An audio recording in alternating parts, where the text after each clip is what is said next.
만약에 여러분들이 10억 원대 아파트를 취득을 했다. 그러면은 자금 출처 조사는 이렇게 대응을 하시는 게 좋겠습니다.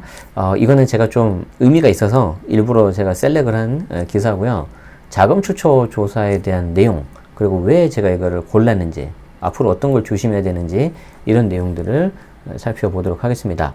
머니투데이 기사고요. 23년 7월 8일자 기사입니다. 이거는 이제 기자분이 쓰신 게 아니고 홍기효 세무법인 화우에 계시는 세무사님께서 작성을 해주셨어요. 아마 뒤에 이제 얼굴이 나올 건데, 네. 그래서 혹시 뭐 이제 이거 자금 출처라든지 관심 있으신 분들은 한번 연락해 보시는 것도 어떨까 싶습니다. 저는 이분 모릅니다. 처음 봤어요. 그냥 이렇게 좋은 기사 써 주셔서 한번 이렇게 제가 같이 공유하자는 차원에서 가져왔습니다. 최근 발표된 23년 2분기 국세청 통계 연보에 따르면 부동산 경기 하락으로 증여 건수는 감소한 반면 부동산 가격 상승으로 상속세 납세 인원과 총 상속 재산가액은 흠폭으로 증가했다. 그러니까 이제 결론이 뭐냐면 증여는 건수가 줄었는데 상속세 납세 인원은 늘었다는 거죠. 그럼 왜 이렇게 됐을까? 두 가지 이유가 있는 것 같아요. 자, 일단 증여 건수가 왜 줄었을까요? 부동산 경기 하락으로 줄었을까요? 아니죠. 정말로 저게 좋은 물건이면 이때 가격 떨어져서 증여하셔야 돼요. 근데 언제 했을까요? 이미 작년에 하셨습니다. 왜? 올해 증여하면 2월과세 기간이 5년이 아니라 10년이거든요. 그래서 이미 하실 분들은 다 하셨다. 그럼 상속세는요? 상속세는 기본 공제가 보통 5억 정도 되고요.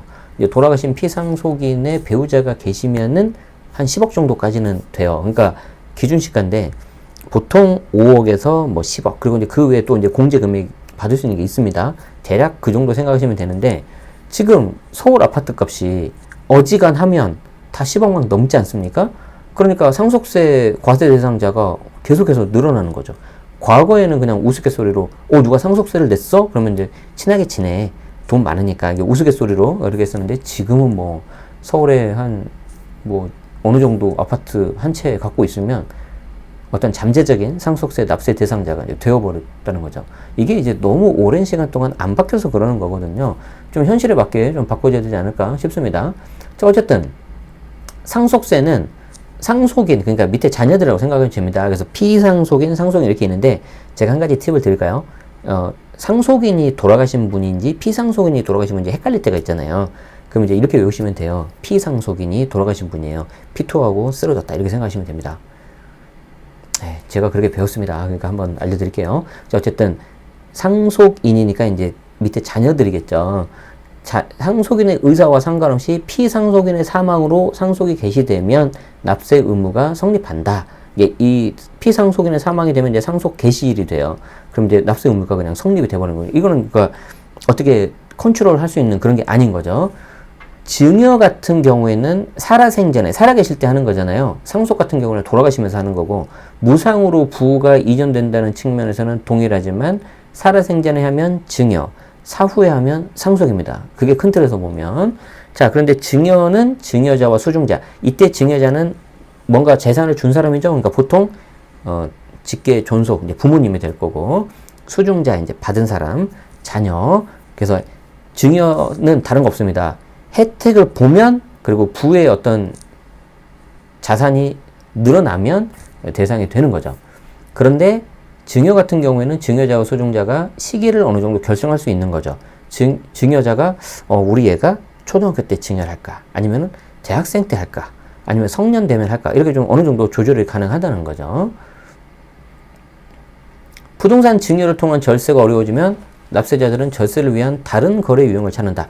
그러니까 이제 부동산 살아있을 때는 증여, 돌아가시면 상속, 근데 적극적으로 하니까 대부분 증여일 거고, 그래서 증여에 대해서 막 이렇게 하는데 뭔가 방법이 안 나와요. 예를 들어서 올해 하면은 2월 과세가 이제 5년이 아니라 10년 된다 그랬죠? 이런 식의 뭐 문제들이 생기니까 다른 거래 유형을 찾는다는 거죠. 이 세금이 특징 중에 하나가 뭐냐면 항상 그 납세자, 그 경제 주체의 행동을 다른 방향으로 변화시킵니다. 그게 가장 큰 특징입니다. 그런데 다른 거래 유형을 찾는 건 좋은데 변칙 거래를 통해서 고가의 재산을 취득할 경우 국세청의 자금 출처 조사 대상이 될 수 있다. 그리고 자금 출처 조사 과정에서 소명이 안 되면 증여세 등 세금이 부과된다. 자, 여러분 제가 배운 건데요.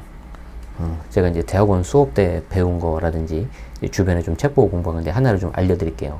자, 우리가 상증세법에서는 여러분들이 공제금액을 뭐 예를 들어서 한도를 넘겨서 더 증여하거나 아니면은 뭐 다른 뭐 변칙 증여라는 내용이 포착이 되거나 그런 경우에 있어서 이제 증여세나 상속세를 이제 부과할 수가 있거든요.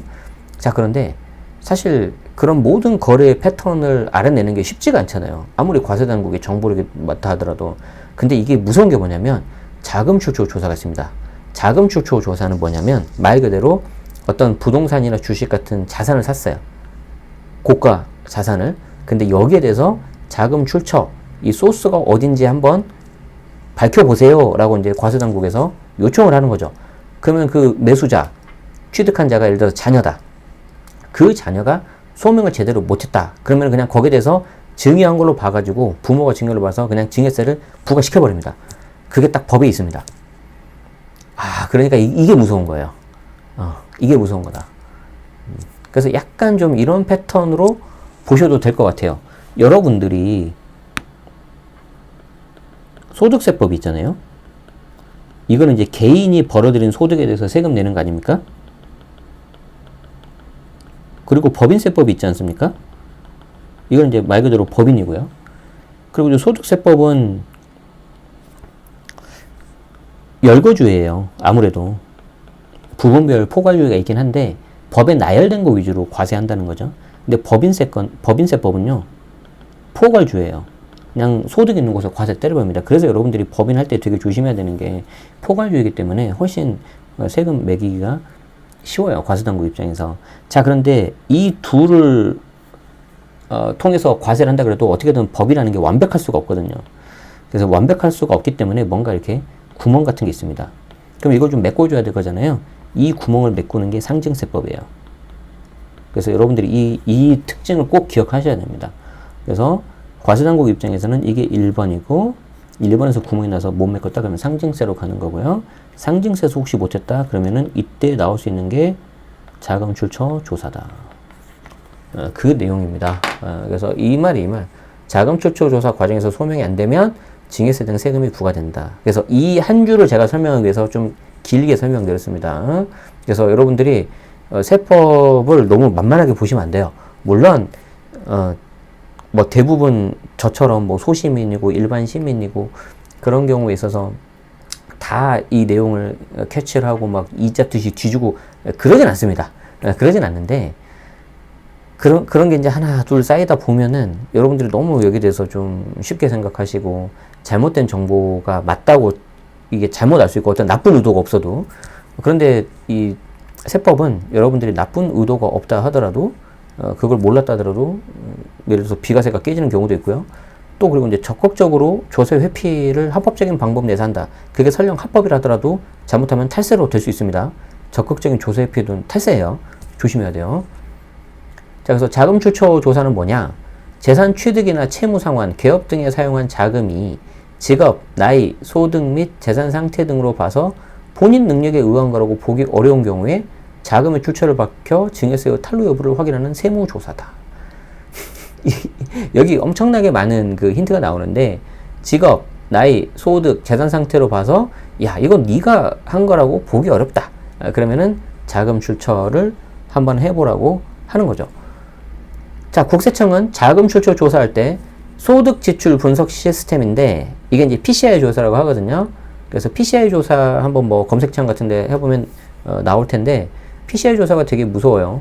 국세청에서 보유하고 있는 과세정보 자료를 체계적으로 통합관리해서 일정 기간 신고소득과 재산 증가, 소비 지출액을 비교 분석하는 시스템인데 이거 제가 이제 몇 번 설명을 드린 적은 있습니다. 그래서 이걸 활용해가지고 납세자의 재산과 소득 현황 및 증감 내역을 파악하고 자금 출처가 불분명한 탈세 혐의자를 조사 대상자로 선정한다.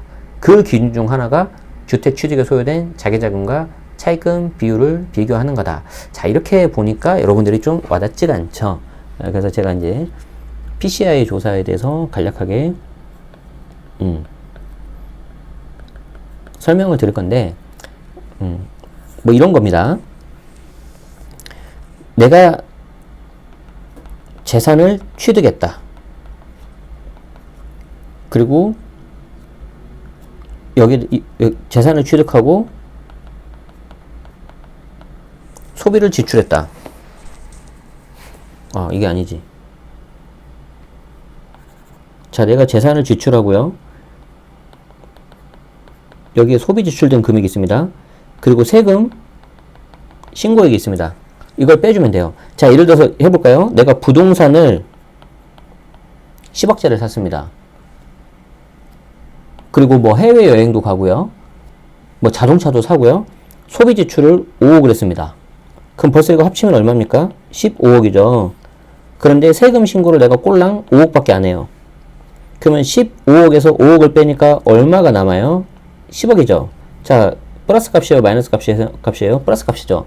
이거를 뭐라고 하냐면 탈루 혐의 금액이라고 하는 거예요. 자, 그럼 이 플러스 값이 크면 클수록 어떻게 되는 거예요? 내가 걸릴 확률이 높아진다는 거죠. 그럼 이거 어떻게 할까? 아까 기사에 나왔죠. 평균값이 다 있어요. 그래서 평균값의 높은 값 그리고 낮은 값이 이렇게 있습니다. 그럼 대부분 사람들은 이렇게 다 평균 안에 들어올 거예요. 그쵸? 근데 어떤 사람이 여기에 평균을 딱 뚫어가지고 요리 올라가요. 그럼 얘 뭐죠? 용가리 통뼈예요? 모란돌이 정만한다고 얘부터 딱 보는 거죠. 요 밑에는 별로 신경 안 쓰겠지. 그러면 내가 이거를 줄일 수 있는 방법은 뭐냐? 이 플러스 값을 내가 줄이고 싶어. 어떻게 해야 돼요? 재산 취득을 조금만 해야죠. 소비 지출을 줄여야죠. 세금 신고는 많이 해야죠. 그래서 유명한 말이 나옵니다. 제가 주변에 자산가 분들이 많이 계시거든요. 그 분들이 하신 말씀 중에서 어떤 말씀을 많이 하냐면 세금을 많이 내라. 그러면 생각보다 많은 문제가 해결될 수 있다. 세금을 많이 내라. 마이너스 값이 커지겠죠. 그러면 많은 문제가 해결될 수 있다. 그래서 PCI의 원리는 굉장히 단순합니다. 내가 늘어난 재산 취득이 얼마냐, 그리고 여기에 대해서 네가 얼마나 소비를 했냐, 신용카드, 해외여행, 출입국 내역 다 나오잖아요. 그리고 그런데 여기에 대해서 네가 세금 신고 얼마 했냐. 근데 이제 뭐 신입사원이래. 연봉 5천밖에 안 된대. 5천 뭐 큰 돈이긴 하지만. 그럼 이게 이상하잖아요. 그럼 이제 바로 어떻게 되는 거예요? 한번 너 소명해봐라 라고 하는 거죠. 왜? 과세정보 이걸 다 일일이 뒤져볼 수가 없으니까. 근데 소명을 못했다 그럼 어떻게 되는 거예요? 그럼 증여세 때린다는 거예요. 자, 사례를 봅시다. 평균 10억에 육박하는 서울시내 아파트를 자기 자금만으로 취득할 수 있는 사람은 많지 않다. 그쵸? 대부분 다 대출을 받아야 되는 거죠. 자, 차입이나 부모님으로부터 자금을 지원받아. 요 지원 받는 게 아까 10년에 5천만 원이었죠. 그리고 요거를 이제 결혼하면은 좀 늘려주겠다라고 하는 게 이제 우리 앞에서 봤었던 그 내용입니다. 그래서 고가의 주택을 취득한 젊은 사람들은 대부분 자금초초 조사 해당자에 해당될 수 있다고 보시면 됩니다. 자, 결혼을 요즘에 좀 늦게 하긴 하지만 저도 32살 했고 요즘에는 좀 더 늦게 하죠. 뭐 30 중반 정도 해본다고 하자. 그러면 내가 뭐 삼성전자 아주 좋은 회사에 갔지만 그래도 한 5년 정도 차 됐다. 그럼 연봉 얼마 될까요? 삼성전자 5년 차면 뭐 그냥 계산하기 쉽게 1억이라고 해볼까요? 그럼 1억이니까 과거 5년치 하면 어떻게 되겠습니까? 자, 과거 5년치 하면은 그냥 아주 단순하게 해보겠습니다. 1억 곱하기 5년이니까 5억이 되겠죠. 이거 세후로 해야 되는데 그냥 단순히 할게요. 근데 1억에서 한 3천만 원 정도 쓰려나? 한 절반 정도 쓰지 않을까요? 그럼 얘가 한 2억 5천 정도 되겠죠. 근데 아까 아파트가 얼마예요? 10억이죠. 그럼 벌써 얼마야? 12.5에서 5억 빼니까 7억 5천을 한번 탈루 혐의 금액이 될 수 있겠네. 물론 제가 대출은 뺐어요. 그냥 이해시키려고. 그럼 여기에 대해서 이제 내부 어떤 기준이 있을 겁니다. 요 정도 30 중반인데 대기업군이 있겠죠. 근데 얘들을 봤더니 평균적으로 봤더니 아파트를 산 거 보니까 5억에서 10억 사이더라. 그러면 이제 평균에 들어가니까 넘어갈 수 있는 거예요. 다 볼 수가 없으니까. 그런데 어떤 애가 20억짜리를 샀다. 그럼 이상하잖아요. 그럼 어떻게 되는 거예요? 얘 좀 한번 잡아보자. 이렇게 되는 거죠. 그래서 남자분들은 제 말이 굉장히 공감이 될 겁니다. 특히 군대 갔다 오신 분들은. 자, 내가 군대를 갔는데 갑자기 집합을 시킨다. 한밤중에 아니면 새벽에. 그럼 본능적으로 우리는 어디로 줄을 서고 싶어요? 가운데로 가야 되는 거예요. 왜냐하면 처음에 잘못하면 시범 케이스 걸리거든. 나중에 마지막에도 좀 혼날 수 있고. 본능적으로 가운데 가는 겁니다. 똑같아요. 30대 중반에 서울, 아니 뭐 대기업에 다니고 있다. 그런데 보통 봤더니 5억에서 10억짜리 사더라. 근데 내가 20억짜리, 30억짜리 샀다 그러면은 저 소명 조사 받겠습니다. 이거랑 비슷하다는 거죠. 거기에 대해서 내가 합법적으로 내가 대출을 받았고 증여세 내고 현금 증여 받았고 소명 제대로 하면 아무 문제 없어요. 근데 소명을 못했을 때가 문제가 생긴다. 그렇죠? 그래서 국세청이 무소득자가 부모님으로부터 자금을 지원받아 고가 아파트를 취득하면서 증여세 신고하지 않은 사람을 조사 대상자로 선정한 사례가 다수다. 이거는 좀 더 극단적인 케이스죠. 아예 소득이 없어. 근데 고가 아파트야. 근데 신고도 안 했어. 그러면 이제 이거는 뭐 나 잡아가세요라는 거죠. 그래서 혹시 여러분들이 이제 자녀한테 증여를 하실 거면요, 제일 깔끔하게 현금 증여입니다. 현금 증여하시고 거기에 대해서 세금 그냥 낼 거 다 내시고 이 돈 가지고 네가 알아서 해라. 주식을 하든 코인을 하든 부동산을 하든 그게 제일 깔끔해요.